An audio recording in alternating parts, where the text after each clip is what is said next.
Hi welcome back to my channel. ఈరోజు కథ ప్రియమైన నీకు మూడో భాగాన్ని వినేద్దాం. తర్వాతి రోజు ఎర్లీ మార్నింగ్ హైదరాబాద్కి వచ్చేస్తాడు వంశీ. తన ఫ్లాట్కి వెళ్ళగానే గౌతమ్ ఎదురొస్తాడు. వంశీని చూస్తే ఆశ్చర్యంగా, ఏంట్రా చెప్పా పెట్టకుండా వచ్చేసావు? కాల్ చేసి ఉంటే నేను బస్ దగ్గరికి వచ్చేవాణ్ణి కదా అంటాడు. అక్కడ ఉండబుద్ధి కాలేదురా, మనసు ఏం బాగోలేదు, అందుకే వచ్చేసా అంటాడు వంశీ. ఉండాలి అనిపించలేదా, లేక ఇక్కడ ప్రాణం లాగిందా అంటాడు నవ్వుతూ. చాలేరా, ఆపరా నీ జోకులు, ఎంజాయ్ చేసే మూడులో లేను అంటాడు సోఫాలో కూర్చుంటూ. గౌతమ్ కూడా తన పక్కన కూర్చుంటూ, అంతా సెట్ అవుతుందిలే బావా, అయినా ఏంటి బావా, ద గ్రేట్ మేనేజర్ వంశీకృష్ణ గారైనా ఇలా మాట్లాడేది? ఆఫీస్లో ఎలాంటి ప్రాబ్లం అయినా చీటికలో అలా సాల్వ్ చేసేస్తావు, మరి ఇప్పుడు ఎందుకు డల్గా ఉన్నావు అంటాడు. రే బావా, అది ఆఫీస్ రా, ఇది లైఫ్, చాలా సెన్సిటివ్, జాగ్రత్తగా ఉండాలి, లేకపోతే మొత్తం కొలాప్స్ అయిపోతుంది అంటాడు. సర్లే, నువ్వు ఫ్రెష్ అయ్యిరా, టిఫిన్ చేద్దాం అంటాడు గౌతమ్. సరే అని వంశీ లోపలికి వెళ్ళిపోతాడు. తన బయటికి వచ్చాక ఇద్దరు టిఫిన్ చేస్తూ ఉంటారు. అవును, రుద్ర ఎక్కడికి వెళ్ళాడు, కనిపించడం లేదు అంటాడు. వాళ్ళ ఫ్రెండ్ ఎవరో వచ్చారంట, కలవాలని నిన్ననగా వెళ్ళాడు, ఇంకా రాలేదు అంటాడు. ఇంతలో డోర్ బెల్ మోగింది. గౌతమ్ వెళ్ళి డోర్ ఓపెన్ చేయగానే ఎదురుగా రుద్ర నూతన్ ఉంటారు. గౌతమ్ నూతన్ను వింతగా చూస్తాడు. రుద్ర కాస్త పక్కకి తప్పుకుంటారా? గురువుగారు, మీ క్వశ్చన్ మార్క్ ఫేస్కి ఆన్సర్ లోపలికి వచ్చి ఇస్తా అంటాడు. గౌతమ్ వెంటనే దారికి అడ్డు తప్పుకుంటాడు. ఇద్దరు లోపలికి వస్తారు. రుద్ర నూతన్ని లోపలికి వెళ్ళమని చెప్పి గౌతమ్ వైపుకు తిరిగి, తను నాకు కాలేజ్ ఫ్రెండ్ నూతన్, నేను చాలా రోజుల తర్వాత మా క్లాస్మేట్ని కలవడానికి వెళ్ళాను, అక్కడ లేట్ అయిపోయింది, అందుకే తను రూమ్కి వెళ్ళే టైం లేదు, వాళ్ళ ఆఫీస్ ఇక్కడికి దగ్గర, లేట్ అయిపోతుందని ఇక్కడ నుండే ఫ్రెష్ అయి వెళ్తానంటే తీసుకుని వచ్చాను, సారీరా ముందుగా ఇన్ఫామ్ చేయలేదు అంటాడు. అబ్బా, దానిదేముందిలేరా మామ అంటుండే కానీ వంశీ చూస్తాడు. రుద్ర, అరే మామ, నువ్వెప్పుడొచ్చావురా అంటాడు సంబరంగా. పెళ్ళి అని వెళ్ళావు, కనీసం నెల రోజులు ఉంటావనుకున్నాను, 2 రోజులకే వచ్చేసావు అంటాడు. వంశీ చిన్నగా నవ్వుతాడు, ఏం చెప్పాలో తెలియక. గౌతమ్ మధ్యలోకి వస్తూ అంటే, అమ్మాయి వాళ్ళ రిలేటివ్స్లో ఎవరో చనిపోయాడంట, అందుకని పెళ్ళిని పోస్ట్పోన్ చేశారు, మళ్ళీ ఇప్పట్లో ముహూర్తాలు లేవు, అందుకే అక్కడి నుండి ఏం చేస్తామని వచ్చేశాడు అని వంశీ వైపు చూసి, అంతే కదరా బావా అంటాడు. వంశీ అవును అని తల ఊపుతాడు. ఇంతలో నూతన్ బయటికి వస్తాడు. తనని ఇద్దరికీ పరిచయం చేస్తాడు రుద్ర. నూతన్ వాళ్ళకి హాయ్ చెప్పి తనకి లేట్ అవుతుందని వెళ్ళిపోతాడు. ఇంకా వీళ్ళు ముగ్గురు కూడా ఆఫీస్కి లేట్ అవుతుందని రెడీ అయ్యి పనిలో పడతారు. మీకు చెప్పలేదు కదూ, గౌతమ్, వంశీ, రుద్ర ఒకే రూమ్లో ఉంటారు, పని చేసేది కూడా ఒకే ఆఫీస్లోనే, కాకపోతే వేరే వేరే డివిజన్. రుద్ర వంశీ పెళ్ళికి ఎందుకు వెళ్ళలేదు అంటే, తను అప్పుడే బెంగళూరుకి వెళ్తాడు ఆఫీస్ పని మీద. కరెక్ట్గా దివిజ పారిపోయే రోజు హైదరాబాద్కి వస్తాడు.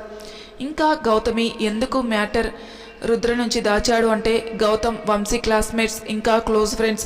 రుద్ర ఆఫీస్లో పరిచయం, తనతో కూడా బాగానే ఉంటారు, కానీ మరీ పర్సనల్ మాట్లాడుకునే అంత కాదు. ఇప్పుడు రుద్ర వల్లనే మన హీరోయిన్లు ఎదురు పడబోతున్నారు. ముగ్గురు ఆఫీస్కి వెళ్ళి వాళ్ళ వల్ల పనుల్లో బిజీగా ఉంటారు. గౌతమ్ వంశీ క్యాబిన్కి ఏదో పని మీద వస్తాడు. పని అయిపోగాక వెళ్ళిపోతుండగా వంశీ తనని ఆపి కూర్చోమన్నాడు. గౌతమ్ కూర్చొని ఏంటన్నట్లు చూస్తాడు. స్ట్రైట్గా పాయింట్కి వస్తూ, అదేరా దివిజ ఫ్రెండ్ గురించి కనుక్కోమన్నాను కదా, అందుకే పిలిచాను అంటాడు. గౌతమ్, కనుక్కున్నాను రా, కానీ మార్నింగ్ చెప్పాలనుకునే లోపే రుద్ర వచ్చేశాడు, తర్వాత అస్సలు కుదరలేదు అంటాడు. పర్వాలేదులే, విషయం చెప్పు. దక్ష, దివిజ ఇద్దరు కాలేజీ మేట్స్ రా, ఇద్దరు బాగా క్లోజ్ మనలాగా. తను ఇన్ఫో సొల్యూషన్స్లో పనిచేస్తుంది, తను ఒక్కడే ఫ్లాట్లో ఉంటుంది, చాలా మంచి అమ్మాయి, కానీ కొంచెం తిక్కది. దివిజతో కలిపి తనకి మొత్తం 7 మెంబర్స్ ఫ్రెండ్స్, వాళ్ళు మొత్తం 8 మంది, అందులో 5 అబ్బాయిలు ఉన్నారు, కానీ వాళ్ళ మధ్య అలాంటి తేడాలు ఏమీ ఉండవు, అందరూ క్లోజ్గానే ఉంటారు. వంశీ అంతా విని, సరే వెళ్ళి మళ్ళీ మాట్లాడతాను అని గౌతమ్ని పంపించేస్తాడు. ఇప్పుడు నేను దివిజకి ఎలా ఎదురుపడాలి, తను నన్ను చూస్తే ఎలా రియాక్ట్ అవుతుందో ఏంటో, ఎలా చేయాలో అని తల బద్దలు కొట్టుకున్నాడు. హెడేక్గా అనిపించి టీ తాగడానికి వెళ్తాడు. ఇక్కడ మనది దివిజ, దక్షలు షాపింగ్ పేరుతో మొత్తం హైదరాబాద్ని దున్నేస్తున్నాం, ఎంజాయ్ చేస్తూ ఉంటారు. మధ్యాహ్నం హోటల్లో భోజనం చేసి మరి కాస్త షాపింగ్ చేసి ఇంకా చాలు ఇంటికి వెళ్దాం, అలసిపోయామని ఇంటి దారి పడతారు.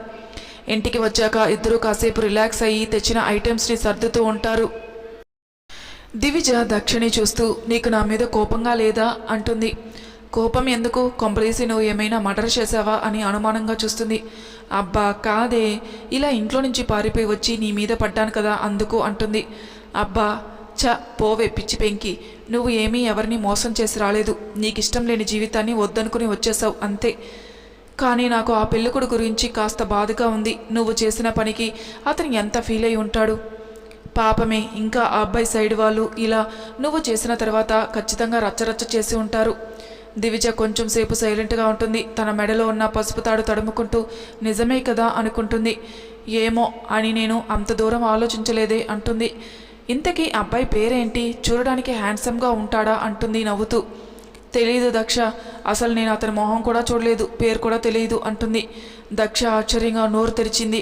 అంటే కనీసం తనని చూడను కూడా చూడలేదా అంటుంది విచిత్రంగా చూస్తూ. దివిజ అని తల అడ్డంగా ఊపుతూ ఉంది. ఛీ వేస్ట్ ఫెలో, ఇంత పిచ్చిదానివేంటే అని తల పట్టుకుని వస్తువులు సర్దే పనిలో పడుతుంది. ఇంకా ఆ విషయం ఎత్తడం ఇష్టం లేక దివిజ సహాయం చేస్తుంది. సాయంత్రం రుద్ర ఆఫీస్ అయ్యాక దక్ష ఇంటికి వస్తాడు. తనని చూడగానే దివిజ ఏంటి తాటి చెట్టు, ఏంటే తాటి చెట్టు? అది రుద్రకి వాళ్ళ ఫ్రెండ్స్ పెట్టిన ముద్దు పేరు. వాళ్ళ అందరిలోకెల్లా రుద్ర కాస్త పొడుగు, అందుకే ఆ పేరు పెట్టి పిలుస్తారు అందరూ. ఇలా వచ్చావు, పొద్దున్నేగా వెళ్ళావు అంటుంది. అదేం లేదే, నిన్న జాబ్ గురించి అనుకున్నాం కదా, మా ఆఫీస్లో వేకెన్సీస్ ఉన్నాయి, నీ రెజ్యూమ్ కోసం వచ్చాను అంటాడు.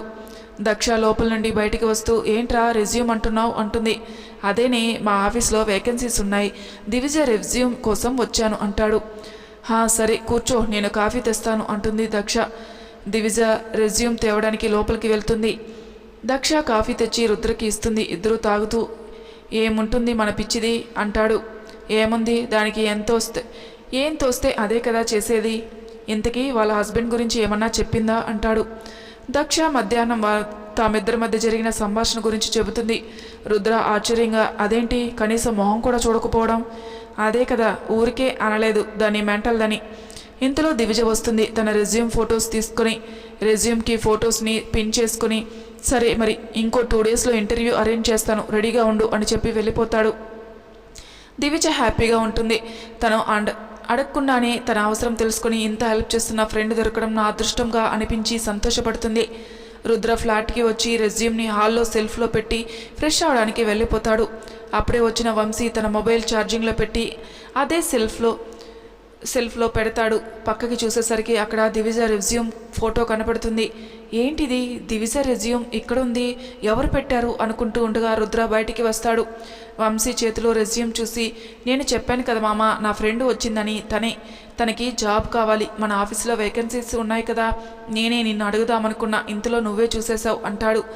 వంశీ మనసు సంతోషంతో గంతులు వేసింది. వెతకబోయిన తీగ కాలికి తగిలినట్టు తనకి ఒక అవకాశం వచ్చింది. దివిజని తన దగ్గరగా ఉండేలా చేయాలని అనుకుని దాందేముంది మామ, అలాగే చేద్దాం అంటాడు. థ్యాంక్స్ మామ, అడగకుండానే కాదు అనకుండా చేద్దామంటున్నావు.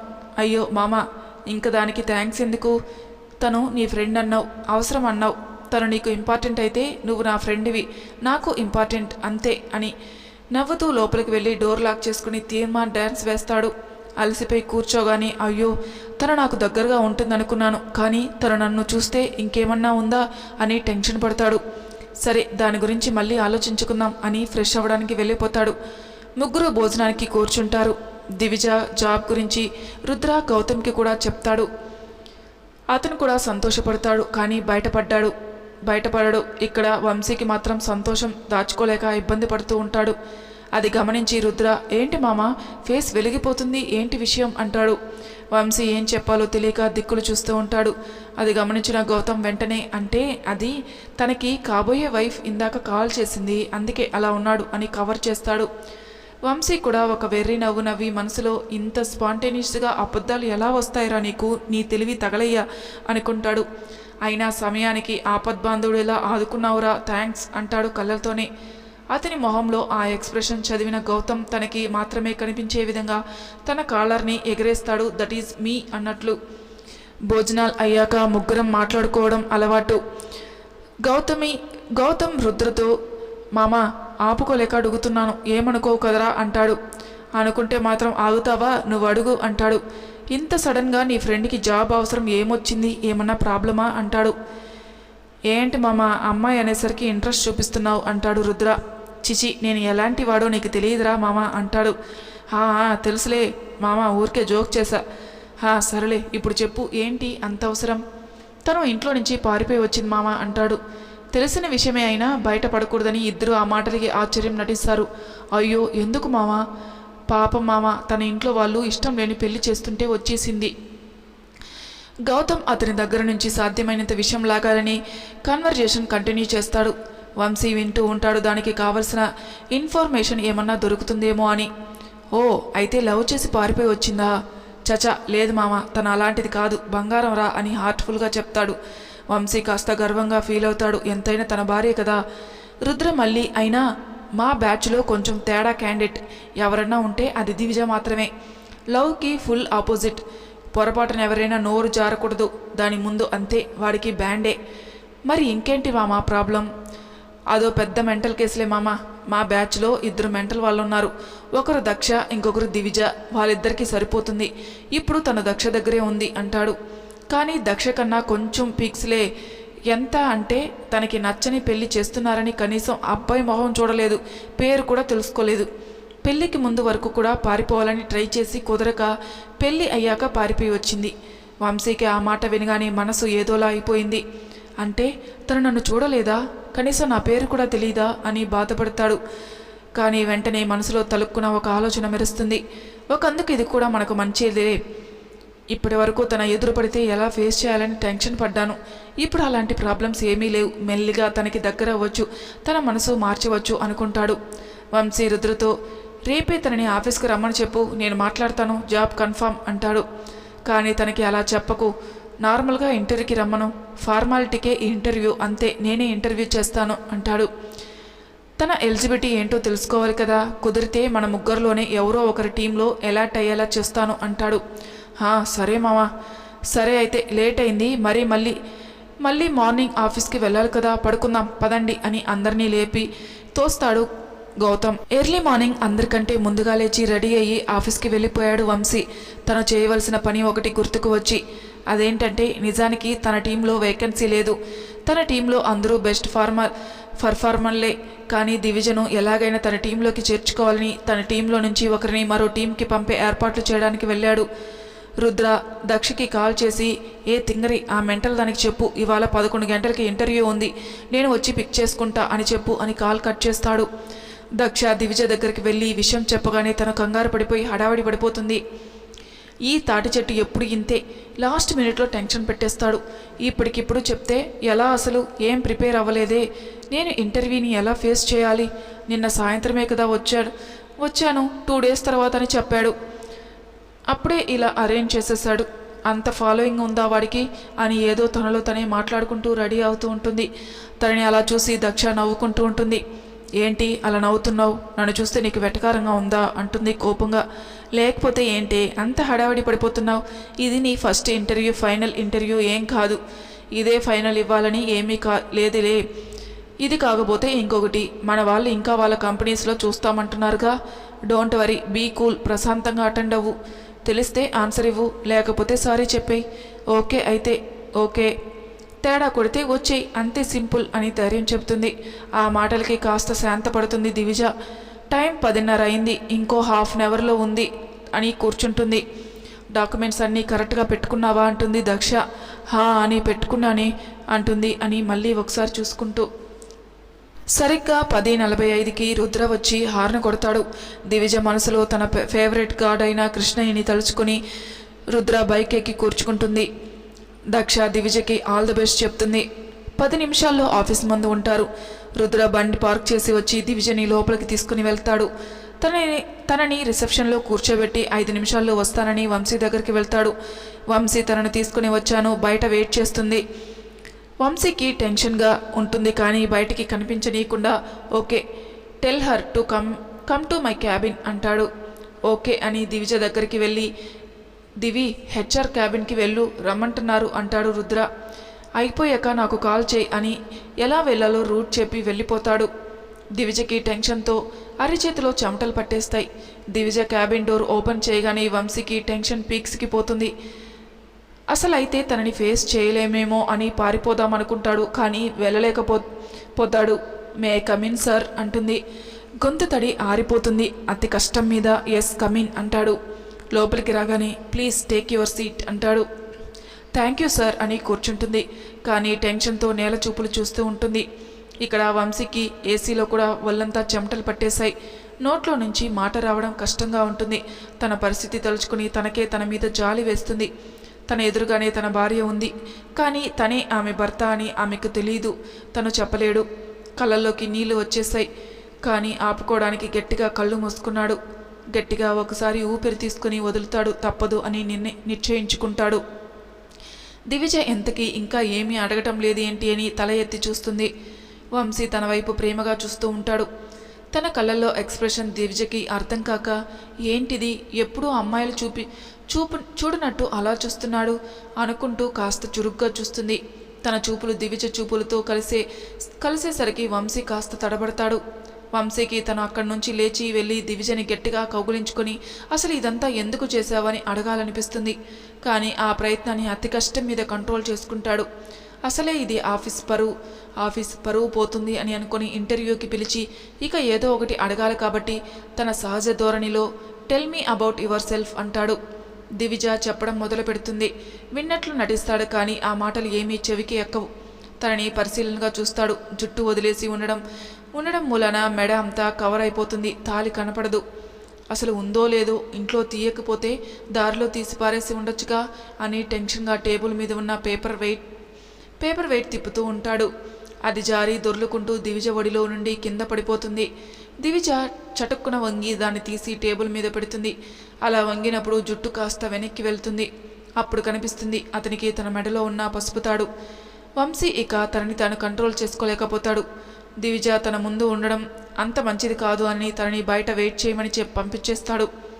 నా నమ్మకం ఒమ్ము కాలేదు. దివిజ మనసులో ఇంకా నాకు స్థానం ఉంది. దాన్ని ఎలాగైనా సంపాదించుకోవాలి అని నిశ్చయించుకుంటాడు. వెంటనే గౌతమ్కి కాల్ చేసి తన క్యాబిన్కి రమ్మంటాడు. అంత టెన్షన్గా పిలిచేసరికి గౌతమ్ కంగారు పడుతూ పరుగులాంటి నడకతో వంశీ దగ్గరికి వెళ్తాడు. ఏంట్రా ఏమైంది అంటాడు కంగారుగా. అతను అలా లోపలికి రాగానే వంశీ తనని గట్టిగా సంతోషంతో కౌగులించుకున్నాడు. గౌతమ్కి ఇంకా టెన్షన్ పెరిగిపోతుంది. ఏమైందిరా అంటాడు. రేయ్ దివిజ వచ్చిందిరా అంటాడు. గొంతులో సంతోషం ధ్వనిస్తుంది. ఎక్కడ్రా? ఇప్పుడే బయటికి పంపించాను అంటాడు. కళ్ళల్లో నీళ్లు తిరుగుతాయి. అది చూసి గౌతమ్ రేయ్ కూల్ రా, ఇది ఆఫీస్, ప్లీజ్ కంట్రోల్, ఇప్పుడు ఏం చేద్దాం అంటాడు. ఏమోరా, ఇంకొక నిమిషం తన నా ఎదురుగా ఉన్నా ఏం చేస్తానో అని భయపడి తనని బయటికి పంపించేశాను. నువ్వే ఏదో ఒకటి మేనేజ్ చేయి అంటాడు. సరే నువ్వు రిలాక్స్ అవ్వు, నేను చూసుకుంటాను అని బయటికి వెళ్తాడు. వంశీకి సంతోషంతో ఏం చేయాలో తెలియక పిచ్చెక్కుతుంది. కానీ ఆ మరు నిమిషమే తన ముందు తన అంతరాత్మ ప్రత్యక్షమవుతుంది. తను జస్ట్ నీ ముందుకు వచ్చింది అంతే. నువ్వు ఎవరో తనకు తెలియదు కదా, ఎక్కువ సంతోషపడిపోకు, నువ్వు చేయాల్సింది ముందు ఉంది అని తన సంతోషం మీద నీళ్లు చల్లిపోతుంది. వంశీ వెంటనే తేరుకుని తను జస్ట్ నా ముందుకు వస్తే నేను ఇలా అయిపోతే ఎలా? No, should be strong. ఇంకా రోజు తను నా కళ్ళ ముందే ఉంటుంది. నాన్న వంశీ ప్లీజ్ కంట్రోల్ అని తన భుజం మీద తరుచుకుంటూ తనని తాను శాంతపరుచుకుంటాడు. వెంటనే ఏదో గుర్తు వచ్చి గౌతమ్కి కాల్ చేసి విషయం చెప్పి కాల్ కట్ చేస్తాడు. వంశీ చెప్పింది అర్థం చేసుకోవడానికి గౌతమ్కి 2 నిమిషాలు పడుతుంది. అర్థమయ్యాక ఎందుకు అలా చెప్పాడు అని అనుకుని దివ్యకి అపాయింట్మెంట్ ఆర్డర్ టైప్ చేయించి ఇతనికి పంపిస్తాడు. ఆ లెటర్ తీసుకుని దివిజకి చాలా సంతోషంగా అనిపిస్తుంది. వెంటనే రుద్రకి కాల్ చేసి రేయ్ తాడి చెట్టు, నాకు అపాయింట్మెంట్ ఆర్డర్ ఇచ్చారా, 2 డేస్ తర్వాత జాయిన్ అవ్వమన్నారు అంటుంది. హో కంగ్రాట్స్ దివి, ఉండు ఇప్పుడే వస్తున్నా అని 2 నిమిషాల్లో తన ముందు ఉంటాడు. తెలిసిన విషయమే అయినా తన ముందు బయట పెడితే మళ్ళీ ఎక్కడ తనకు చెప్పినందుకు పీక కొరుకుతుందేమో అని ఆశ్చర్యాన్ని నటిస్తాడు. మరి తర్వాయి భాగంలో ఏం జరుగుతుందో నెక్స్ట్ ఎపిసోడ్లో తెలుసుకుందాం. అంతవరకు నా ఛానల్ని సబ్స్క్రైబ్ చేయని వాళ్ళు ప్లీజ్ సబ్స్క్రైబ్ చేసుకోండి, లైక్ చేసి షేర్ చేయండి. మీ అభిప్రాయాలు నాకు కామెంట్ రూపంలో తెలియజేయండి. Thank you for listening.